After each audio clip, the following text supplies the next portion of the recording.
5 things every Filipino should know about history. Number 1. Philippine history did not start with the Spanish colonization. Our colonizers tell us that the archipelago, which they later named the Philippines, had been colonized many times before.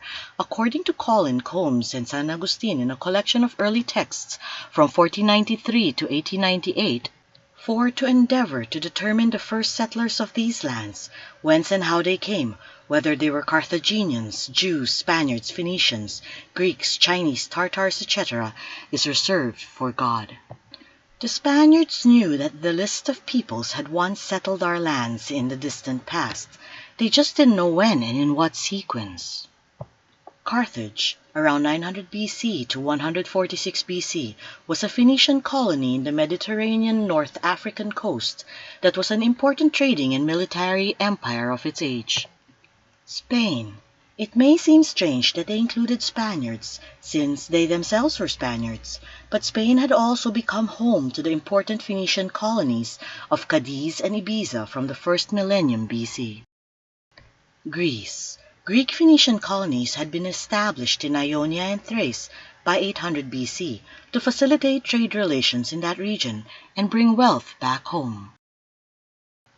Phoenicians would have been used in this case to refer to the ancient city-states, the mother cities along the coast of Lebanon, like Tyre, Sidon, and Byblos.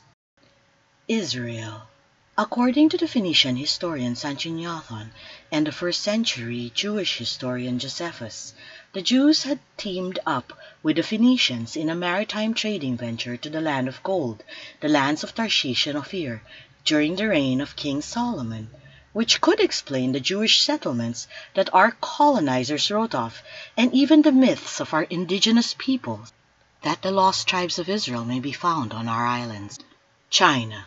China's colonization of ancient Philippines, like the other civilizations on the list, cannot be found in any of our modern history books, but our Spanish colonizers claimed that they did conquer and settle in parts of these islands, especially the Chinese, from whose histories and their remains found in various parts, it is found that they were masters of all these archipelagos.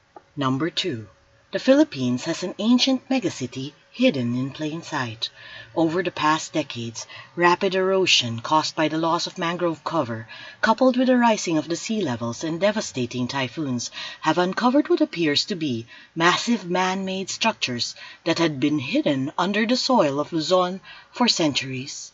History professor Percival Manuel was approached by a student from Our Lady of Fatima University in Valenzuela City to explain the existence of strange structures around her home in Binwangan Island, Bulacan. Organizing an informal exploratory expedition with the Kasaysayan Hunters group to which he belonged, the team was overwhelmed by the extent and size of the structures, which time-lapse satellite images showed to have been fairly recently exposed by the violence of Manila Bay waters. They found walls that went on in straight lines as far as the eye can see. Flat, rammed earth, lupang matigas platform islands with no elevations or dips, geometrically shaped with 90-degree angles and connected to the walls.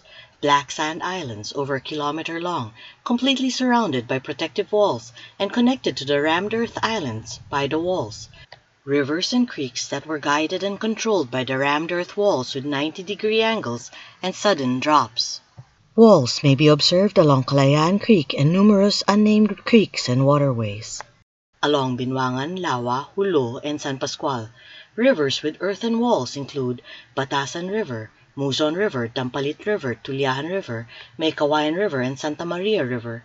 Check out these walled waterways in Google Maps. The Kasaysayan Hunters also discovered these same structures existing under the uneroded soil in Balagtas, Bulacan, over 10 kilometers away, making us wonder exactly how big was this ancient city.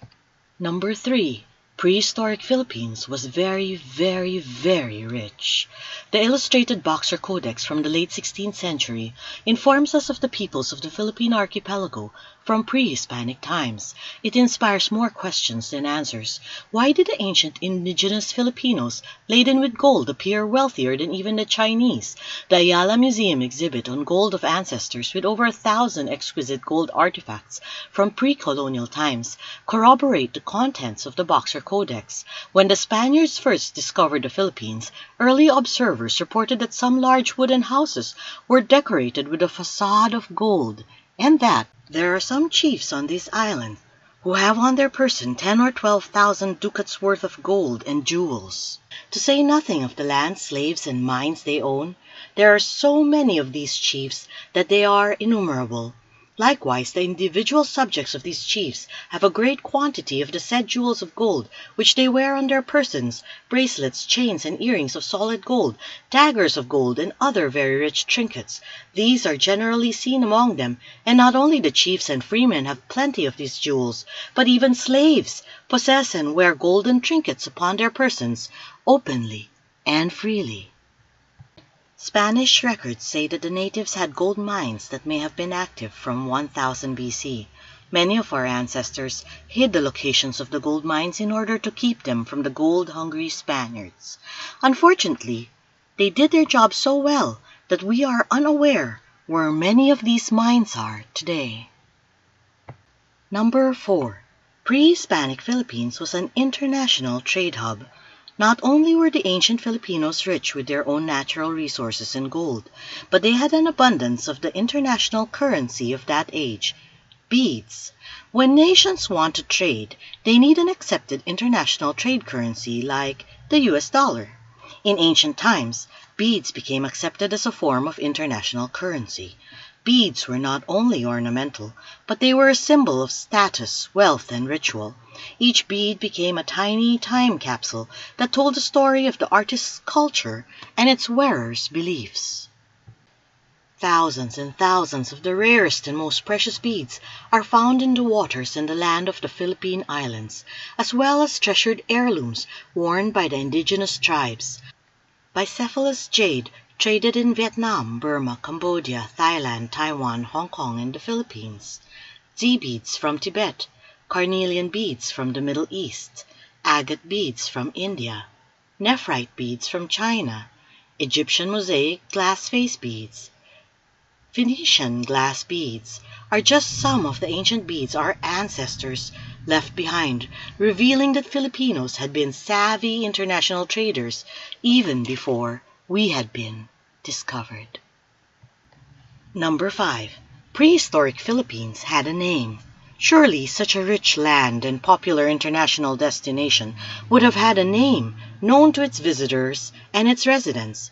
There is an important piece of missing real estate known to all the lands previously mentioned. Just a name without a definite land, which would be a perfect match for our land in search of our ancient name. There is a lost land that recurs in the histories, myths, and traditions of the Phoenicians, Jews, Greeks, and Chinese. The missing piece of real estate was supposedly a part of a larger landmass that the Greeks called Aurea Chersonesus, the Golden Peninsula, in which Crete, the island of gold, would be found. China called it Chin Lin, Golden Neighbor, and a specific island within this larger area was given the name Chinchu, Gold Island. Similarly, India has tales of Suvarnabhumi, where Suvarnadvipa, the island of gold, is located. Jews and Phoenicians call this land by the most ancient name, the lands of Tarshish and Ophir. The Reverso Dictionary defines the area of Aurea Chersonesus as a peninsula of Southeast Asia extending south from the Isthmus of Kra in Thailand to Cape Tanjong Piai in Malaysia, consists of southwest Thailand and the states of Malaya, peninsular Malaysia. The Philippine Islands form the northernmost part of the Malay Archipelago.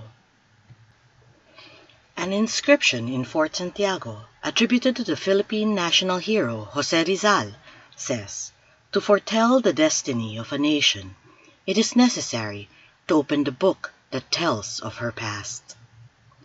Thank you for joining us in opening the book of the past, in hopes for a brighter future. Learning history, 5 things at a time.